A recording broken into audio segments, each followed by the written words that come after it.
afternoon, everyone, and welcome to Live at 4 on this fake Monday. For you, it's Tuesday. You worked. It's legitimately Tuesday. You worked yesterday, but hope you had a nice holiday weekend. Other than that, it was gorgeous. Oh, the weather was there. just perfect. Everybody's outside, and I think everybody's so much happier. Yes, absolutely. Let's take advantage of it. We'll see if the weather will continue like this in just a minute. But first, the Wisconsin DOT is reminding drivers to beware of pavement buckling that can cause heavy damage to vehicles. And it has been 6 years since the Didion explosion in Cambria. And people may be stuck inside the site of a partial building collapse in Davenport, Iowa. We'll take you there where an effort's underway to search the unstable structure. Taking a look outside? Oh. Just ducky out there. Or duckling, perhaps?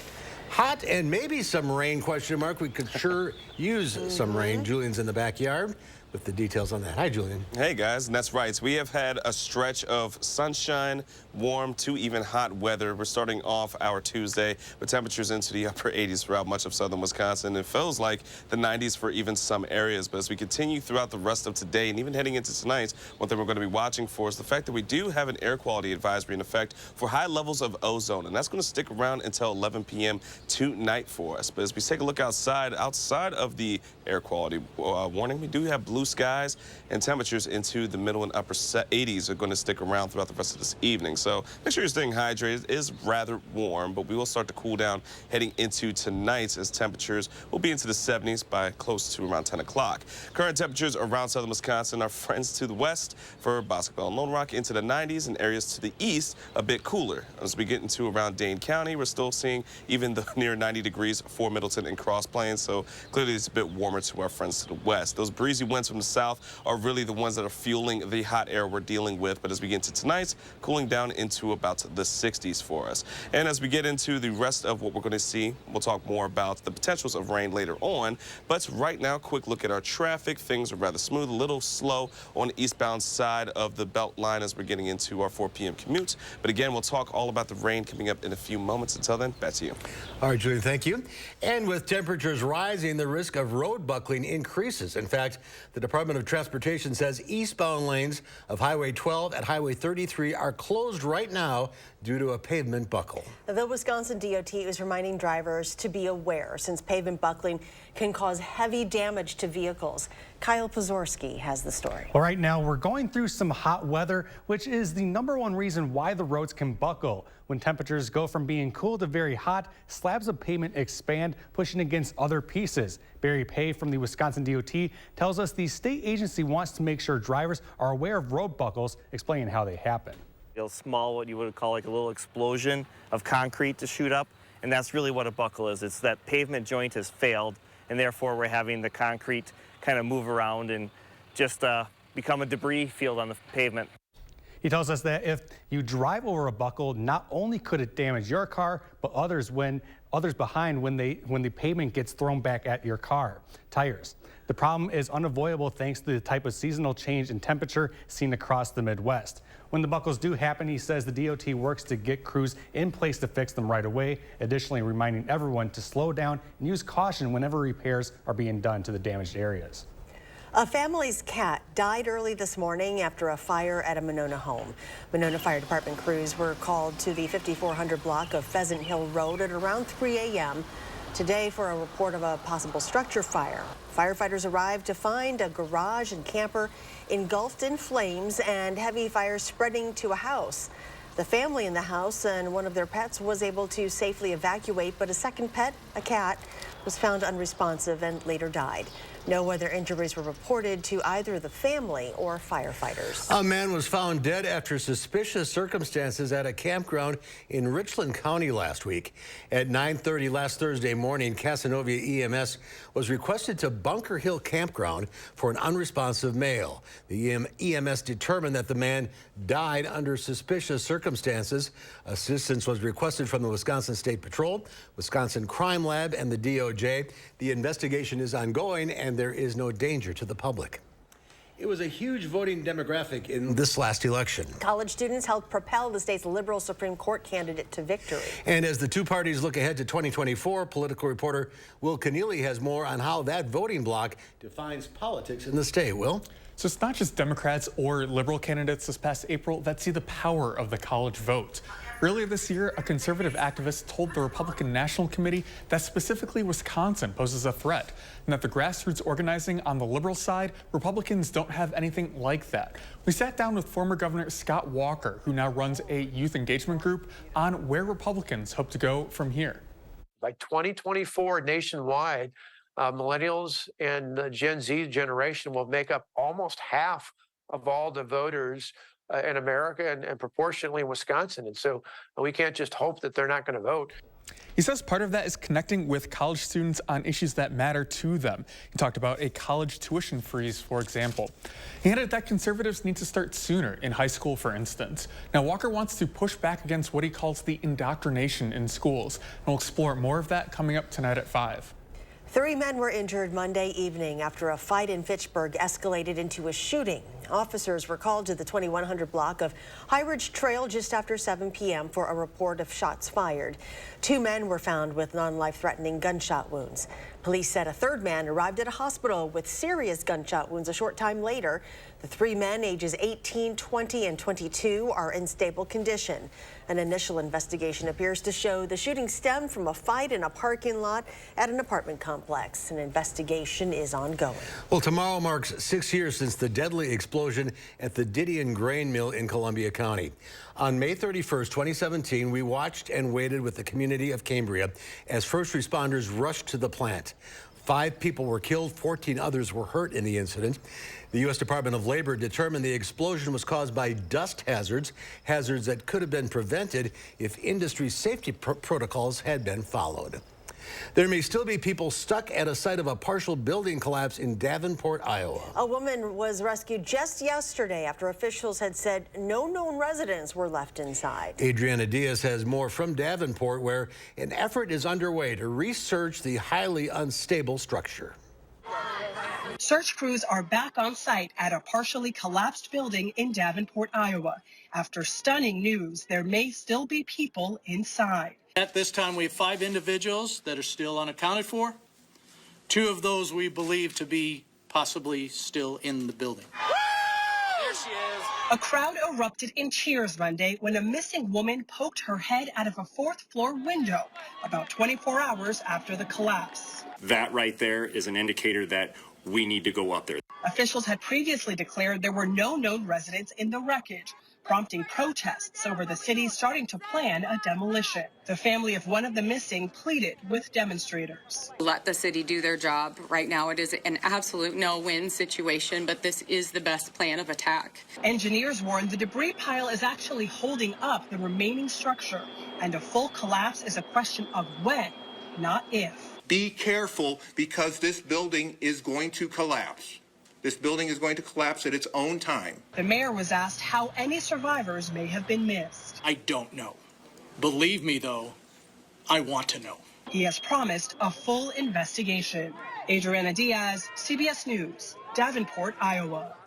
And residents report disrepair and structural concerns like cracks in the facade or fallen bricks. There was some permitted work that is underway. The debt ceiling deal brokered by the White House and Republican leaders over the weekend is meeting its first test today. The deal needs bipartisan backing to pass and avoid an unprecedented government default. The debt ceiling compromise faces its first hurdle as the House Rules Committee debates how to advance the legislation. The bill, called the Fiscal Responsibility Act, would raise the debt ceiling for 2 years. In exchange, federal spending would remain flat. Unused COVID relief needs buy-in from members of both parties, but won't be getting any support from the conservative House Freedom Caucus. This group will oppose it. We will continue to fight it today, tomorrow, and no matter what happens, there's going to be a reckoning about what just occurred unless we stop this bill by tomorrow. Lawmakers are returning from the Memorial Day weekend, and Speaker Kevin McCarthy is holding a closed-door meeting to sell the deal to his Republican colleagues. Plenty of Democrats also say they're not happy with this deal, but Democratic leaders pledge enough votes to get the bill passed. White House negotiators will brief House Democrats Wednesday morning ahead of the floor vote expected that evening. 9 people, including several children, are recovering from gunshot wounds in South Florida after shots rang out on the Hollywood Beach boardwalk last night. Police in Hollywood Beach, Florida, have released surveillance video as they search for anyone who may have been involved in Monday's mass shooting. One person of interest is seen in a yellow hoodie. Another has on a gray sweatshirt. It all unfolded Monday evening with thousands of people out for the Memorial Day holiday. Shortly before 7 p.m., gunfire sent people running for cover along the crowded beach. 9 victims with gunshot wounds were rushed to the hospital, including several children, the youngest just 1 year old. You wonder, what kind of people our society is raising for them to be so, so inclined to act in such a criminal way. The popular boardwalk and beach area is open again while the investigation moves forward. Police believe the shots were fired after 2 groups were involved in some type of argument. Authorities say 1 victim needed surgery last night. The others are reported in stable condition. Martha Johnson, wife of legendary Badger hockey coach Badger Bob, has passed away. Johnson died peacefully in Madison on May 16th. Martha and Bob were married in 1953 after meeting while they were attending the University of Minnesota. Lovingly known as the First Lady of Badger Hockey, Martha was credited with drumming up community support for the Badger hockey team and growing the program while Bob was head coach. The couple would go on to celebrate 3 national championships together. So she was already kind of exerting her influence just on that very first day. But again, just the fact that you would have interviewed the wife of the coach on that day he was introduced, I must have known back then how important she was. But I think we saw that then as the season went. And whenever you'd call Bob at home, and he was one of the coaches that the beat writers could call him at home, he was fine with that. Martha would always answer the phone. He was going to screen his calls. And fortunately, she usually let me through. Johnson's support followed her husband to the NHL. She was the one to suggest the Pittsburgh Penguins adopt their mascot, Iceberg, while Bob was serving as the team's head coach. Well, the Pens won that season's Stanley Cup, their first ever, and Iceberg remains the team's mascot to this day. Johnson is survived by many children, grandchildren, and great-grandchildren. She was preceded in death by her daughter Diane and husband Bob, who passed away from brain cancer back in 1991. Quite a story, wasn't it? Well, still to come at 4, it was a big 3-day weekend at the box office. Film critic Will Loper has the numbers and suggestions on what to watch when Live at 4 continues. Welcome back. Artificial intelligence could lead to global annihilation. That's according to a statement today from industry leaders, academics, and celebrities. They argue reducing that risk should be a top global priority alongside pandemics and nuclear war. The statement on the Center for AI Safety website is from dozens of experts, including top executives at OpenAI, Google, and Microsoft. Other signatories include the so-called godfather of AI, Jeffrey Hinton, climate advocate Bill McKibben, and musician Grimes. Experts say AI is a long way from extreme sci-fi depictions. Well, more than 1,000 colleges in the United States allow students to apply for admission through the Common App, and soon those colleges will be able to hide information about a student's race and ethnicity. The Common App says it's making the change to allow colleges to do that starting August 1st. The decision could diminish the number of Black and Hispanic students in higher education. The move comes ahead of the Supreme Court's ruling that would likely ban colleges and universities from taking race into consideration when admitting students. Questions about race and ethnicity are optional questions on the Common App, and that likely won't change, according to the organization. Well, when you think of space, you think of NASA or maybe even the military. But now the State Department is getting involved. The department released a statement Tuesday that outlines a strategy for space diplomacy. The 25-page document calls for building international partnerships and a rules-based international order for outer space. It comes as more countries are entering space and low Earth orbit is becoming increasingly congested. That's where satellites necessary for communication generally fly. China is also making big strides in space. Yesterday, Beijing announced it plans to put people on the moon by 2030. U.S. home prices seem to be in recovery mode. U.S. home prices rose slightly in March, 0.4% after seasonal adjustment. It's the second month in a row that prices have increased. February's increase snapped a 7-month streak of month-over-month declines. The U.S. Treasury is getting low on cash, with just $38.8 billion on hand as of May 25th. Now, for context, there are 31 people who are worth more than that, in some cases much more, according to Bloomberg's Billionaire Index. Treasury Secretary Janet Yellen says if Congress doesn't raise the debt ceiling to let the nation borrow more money, we might not be able to pay our bills as soon as June 5th. Paying bills is not an issue for Bernard Arnault, chairman of luxury goods maker LVMH, who is worth about $193 billion. Maybe they could hit him up with some cash. Another big day on Wall Street. Stocks stayed pretty much where they were. The Dow Industrials fell 50 points, but the S&P 500 gained 41, or the NASDAQ, that is, and the S&P 500 was fractionally higher. The Little Mermaid is back on the big screen, this time in live action. But does it hold up to the classic animated movie? Let's find out from Live at 4's movie critic Will Loper and the Loper Report.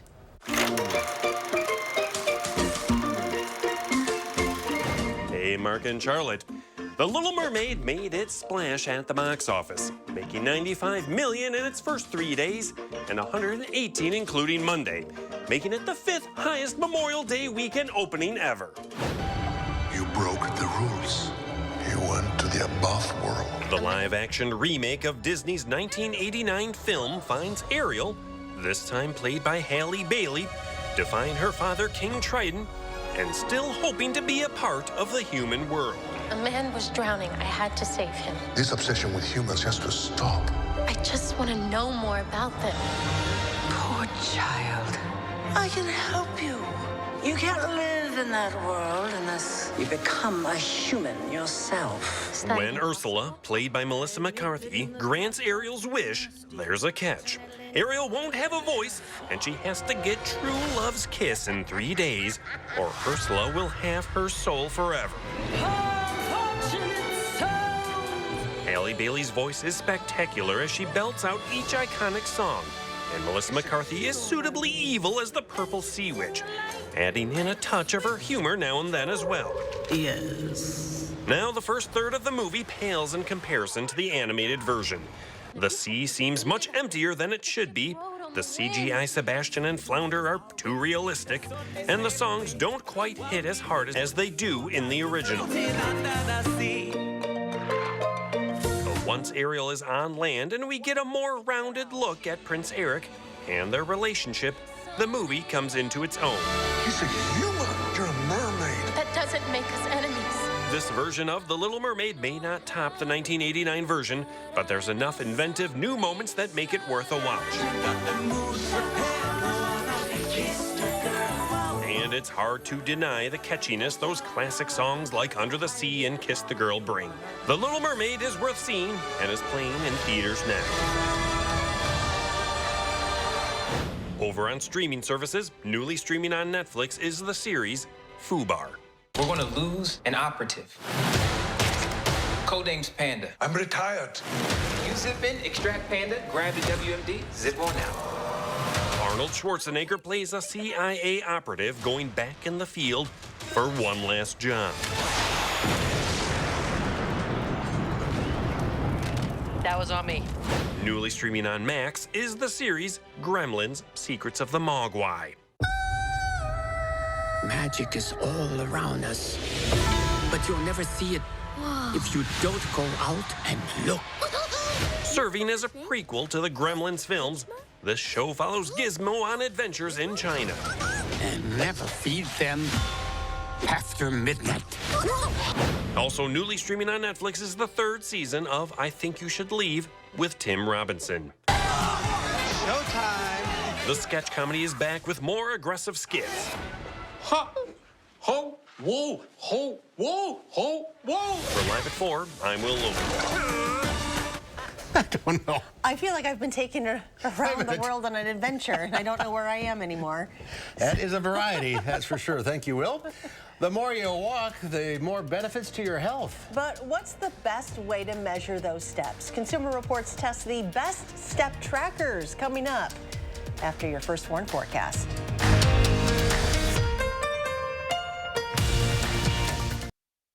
Well, take a look at this. Passengers aboard the Carnival Sunrise survived a cruise nightmare this weekend when their ship encountered rough seas on its way to Charleston, South Carolina. If you get seasick, turn away as we show you this video. An unlucky passenger took from his cabin of the angry waves and rough surf pounding their ship. The violent storm rocked the ship and flooded hallways with water and debris. Luckily, the ship made it back to port. Nobody seriously hurt. It's always my biggest fear about. Yeah. I've had a couple of rough episodes, but nothing like that. Oh, yeah, no thank you. I don't hear many stories about it, but that's just enough, just once. And hurricane season starts what? Yeah. Thursday. Yeah, exactly. June 1st. So, Yeah. So, right on cue. Stay away. Right on cue for that. All right, hot around here. Yes, unfortunately. We were going to be dealing with some temperatures that are a little bit more August-like instead of June or late May. We're going to tell you all about it because we could see some rain as well in the first Warn forecast after the break.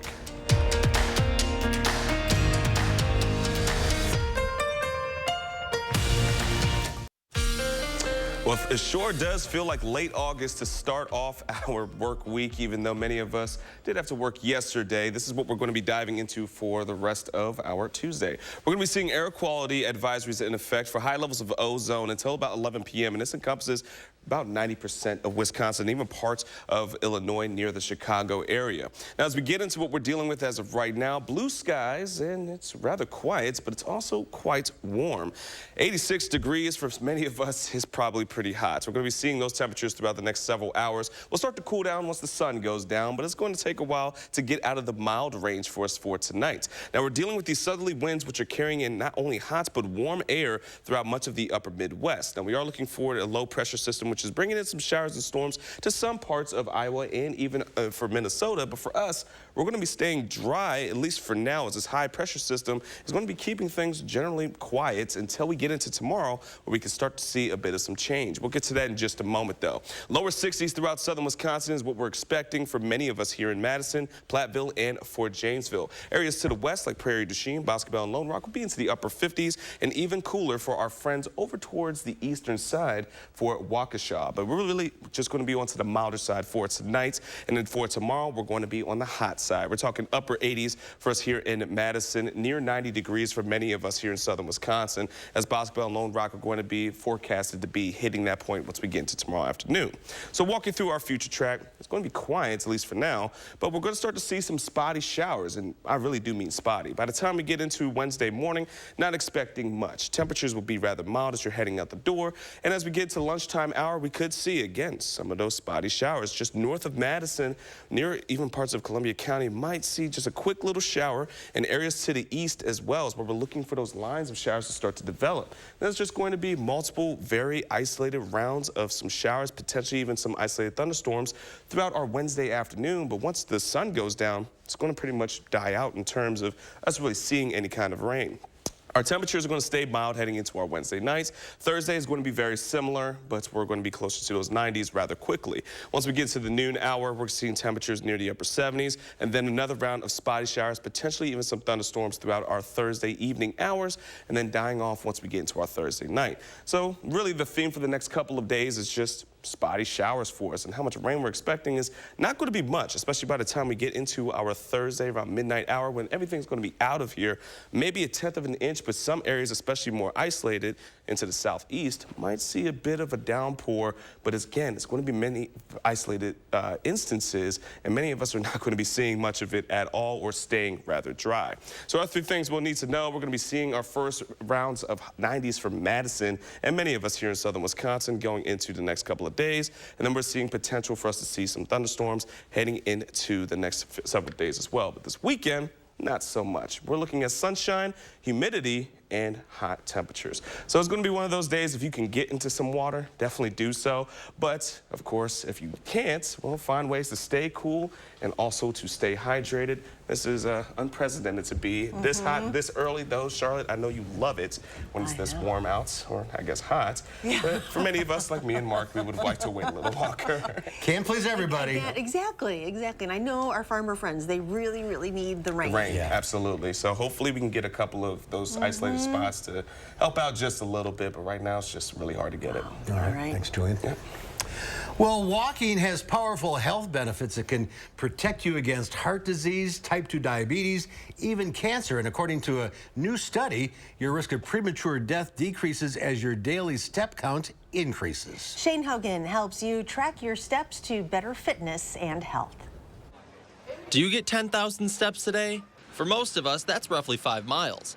But if 10,000 steps sounds like too lofty a goal, take heart. People who step less may still see big health benefits. Higher step counts have been associated with a lower risk of things like sleep apnea, reflux, and depression. But even a 15-minute stroll can help improve your mood, reduce stress, and help you sleep better. Generally, experts say the more you walk, the more benefits you'll get. Need some motivation? A fitness tracker or smartwatch could help you reach your goals.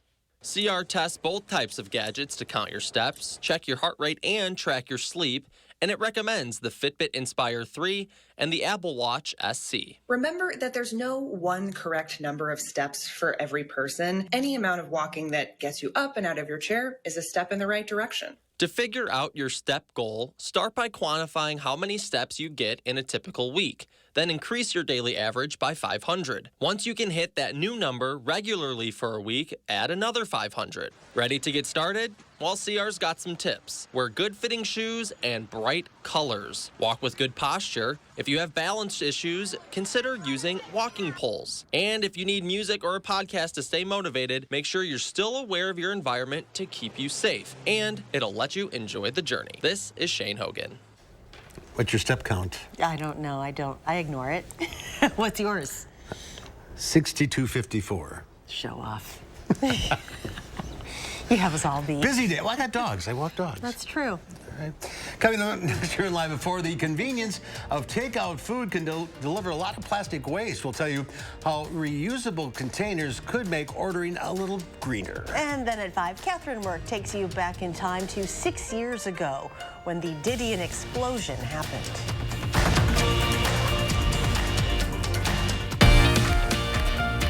Give the weather satellite a spin. I was trying to think, what are we looking at? LAX. Yes, LAX. Look at it. It's up 66 degrees. Wow. This is a far cry from how it was on Friday. Traffic. Yeah. Oh my gosh. Travel on the day after. Yeah. There's a lesson there.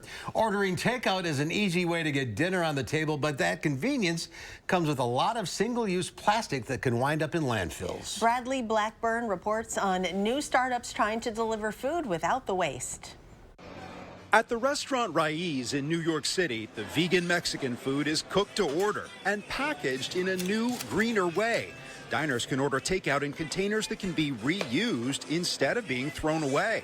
I love giving people the option. Owner Nick Johnson partnered with a company called Deliver Zero, which works with 200 restaurants in New York and Colorado. All use the same system of containers. If we can make reuse easier than recycling and more transparent, people will adopt the system. CEO Lauren Sweeney says diners are charged $1 per order and can return containers to any Deliver Zero restaurant to be sanitized and reused. If you create a channel for people to return stuff and keep it in circulation, they're really enthusiastic about it. Other startups like Dispatch Goods and Bold Reuse are encouraging similar practices. A University of Michigan study found these kinds of containers need to be reused about a dozen times before they can make any kind of environmental impact. We see them used at least hundreds of times. So they're designed for up to 1,000 uses, and we have a 98% return rate. Customers have 3 weeks to return the containers or face a surcharge. We have a dishwasher, so we can wash them here. Johnson says the environmentally friendly option is also friendly for his bottom line. That's because Deliver Zero charges just a few cents per use, far less than having to buy new single-use packaging. We would love if we only were using that for takeout. Helping small businesses save some green while delivering something better for the planet. Bradley Blackburn, CBS News, New York. Deliver Zero CEO says the containers will be available in certain Los Angeles and Toronto restaurants in September. When we come back, it is time to get your medical questions answered. Dr. Jeff Potoff is standing by right here, ready to take your calls. The number is 608-270-9933. We'll get to your calls right after this. And a quick update on our traffic. We do have some slow spots, especially on the eastbound side, closer towards Monona as of right now, along the Belt Line, and even westbound as well, just off of Fish Hatchery Road. Now, as we take a look on I-39, we're also looking for some slow spots just southbound of I-39 as of right now. And northbound, it's a little bit slower than typical. We are looking at some disabled vehicles, but they're not blocking traffic. But do be prepared for some form of delays as we get closer to the 5 p.m. rush hour. So going to do it for traffic. Over to you. Well, watch a daredevil pull off a breathtaking and record-breaking tightrope walk over a bustling city.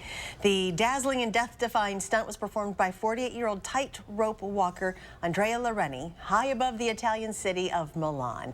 So high, in fact, he broke the record for the country's highest tightrope walk ever, traversing 670 feet of rope at a height of 450 feet. No thanks. Yeah, no thank you is true.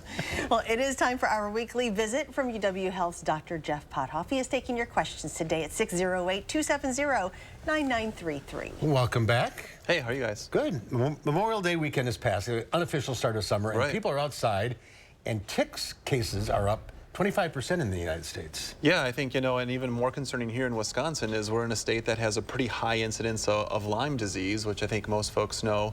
I think how to protect yourself from that. So I think, one, knowing that ticks are out there is good. There's really two ways to do it. You can use like normal insect repellents like off, and that's kind of a short-term fix to keep the ticks off. The other thing you can do is you can pre-treat your clothes with a chemical called permethrin. That can last for many washes and keep the ticks off. I think another helpful advice for ticks is, seeing a tick crawl on you, although it gives you the heebie-jeebies, not a problem. You want to see a tick that's latched, and for it to transmit Lyme disease, it has to be attached for about 2 days and be engorged with blood. So lots of times, if you see that tick early enough, check yourself, you pull it off, you don't have to worry about Lyme disease, you won't contract it. Oh, that's good to know. Yeah. What is that stuff that you're talking about you can put on your clothes? Permethrin. So it's sold under a lot of different names. Okay. But you can pre-treat your clothes, and then when you're out there kind of doing things, you don't have to worry so much. It repels ticks and less likely for them to get on you. That's a great idea. Can ticks go from your dog to you? Yes. So basically a tick is just looking for a warm place to get a meal. So sometimes the ticks could be on your dog's fur. If it's not yet latched, it might look for something else. It could get off in your home and then, find something else. They don't typically survive too long once they're outside of nature, but yeah, sometimes that can happen. I noticed this weekend I was doing a lot of gardening, and I've never had really any allergies until all of a sudden it just seems like now. Yeah. As you get older, that can happen? I think it can, yes, it does. It can happen. We've talked about it. There are more allergens out there. Allergy season lasts longer, and we're starting to get into different pollens. For a while, it was a lot of the tree pollens and things like that. A lot of folks don't have problems with those. We're starting to see a little bit of ragweed and things like that. So you may just be having pollens that weren't out there before, now starting to get in there and cause problems. I have the same problem where ragweed will start to get me a little bit itchy. Okay. Yeah. So take like a Zyrtec or something? Zyrtec or a Benadryl is okay, but yeah. Okay. All right. We got a caller here. Let's go to Roberta in Janesville. Hi, Roberta. What's your question? Hi. I just wonder why I've had the pneumonia shots, the vaccinations. I suppose that's bacterial pneumonia. Yet I had a bacterial pneumonia infection in March. Why did the shots not prevent that? Yeah, I think this is a great question because I think there's an idea out there that if you get a vaccine, you should not get the disease that the vaccine prevents. And the pneumonia shot, just like our COVID shots, just like our flu shots, prevent some people from getting the disease, but the big benefit of those shots is they prevent you from getting really sick when you get those things. So, it's not a guarantee you won't get the disease, but it is pretty good insurance that if you do get pneumonia, it's not quite as severe as it would otherwise have been. And the shot is for bacterial, not viral? Exactly, bacterial pneumonia, not viral. How do you know when it's pneumonia. Yeah, I think, you know, for someone in the general public, it would be hard because we call lots of things pneumonia. Doctors would really look at the appearance of it on chest x-ray, and then there's some lab tests that can lean us more towards viral versus bacterial pneumonia, something called procalcitonin. So really, unless a doctor's looking at your chest x-ray, looking at some of your labs, you might have a cough, you might even have some fevers, you might think you have pneumonia, when really it's not pneumonia, it's a viral infection. Pneumonia is typically bacterial. May I ask a question on behalf of my mother? Sure. Is she watching? You know, she was actually just telling me this a few years ago, before my father passed. She had noticed she had something squishy on the back of her knee. My dad thought it was a Baker's cyst. It would come and go. And now she's feeling it again. They've done x-rays, they've done ultrasounds, and they haven't found anything. There is some pain associated, but they're not doing anything. So, but people are suggesting that that is one of your 6 major lymph node areas I didn't know about. So they're suggesting something as simple as a lymph drainage massage can help something like that. It could be. So typically when we think of pain behind the leg, especially without any like trauma, car accidents, the most important thing we want to exclude is actually a deep blood clot. So that can be a dangerous thing. They would see that on ultrasound. Oftentimes what we'll find instead is what you're talking about, a Baker's cyst. Baker's cysts can reaccumulate, but if they're not seeing a blood clot and they're not seeing a Baker's cyst, other options would be, a lymph node, although if it's large enough, they can sometimes see that on ultrasound. Or you've got a bunch of different tendons and things that come through there. You could strain that, could cause that sensation, that ache and pain, that should get better on time. But for the most part, not too much left there that would be dangerous. All right. Okay, it's good to know. Let's go to Chris in Madison. Hi, Chris, what's your question? Yes, my question is, I'm 72, and I'm wondering, it's been 4 months since I had my last COVID shot. Should I get one now or wait till the fall? Yeah, so Chris, if she is in her 70s, it would be recommended that if she's only had one bivalent booster, which would have come out last fall, even more than 4 months ago, that she would be eligible for another booster shot of that bivalent vaccine right now. So assuming she didn't get a second bivalent booster, she'd be due. Right now, that is only approved for those over the age of 65, and then those who have pre-existing conditions that would make them immunocompromised. So it wouldn't hurt to get the shot. Wouldn't hurt. All right. Okay. Thank you for calling. We are out of time. We'll see you next week. You bet, next week. All right. Thank Jeff. you. Thank you. Oh, the final check of your forecast coming up.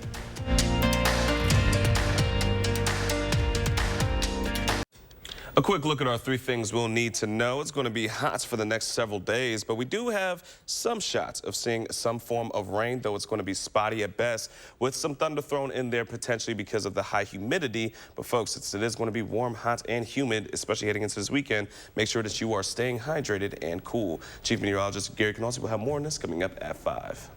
Tomorrow and live at 4, in a land of SUVs and pickup trucks, a few hot hatches survive. We're going behind the wheel with Harvey Briggs in the 2023 VW Golf R 20th Anniversary Edition. Buckle up.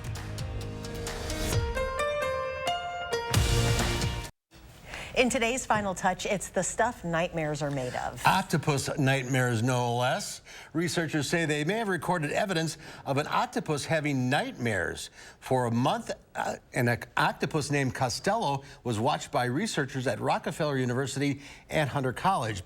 While asleep, Costello was observed exhibiting sudden, erratic movements akin to the behavior of fighting off a predator. He starts to have these body kinds of like spasms and then climbs down off of the wall and stretches his body out. And then he starts inking and sprays up the tank with ink. The group's findings have not yet been peer-reviewed, but they say the evidence is the closest they have found to a wild animal exhibiting the human-like behavior of night terrors. See? I'm going to have a night terror over this. He inks himself, too. I mean, come on. That's not Admit polite. It's happened to all of us. On that note, we'll see you back here again tomorrow. News 3 Now at 5 starts right now.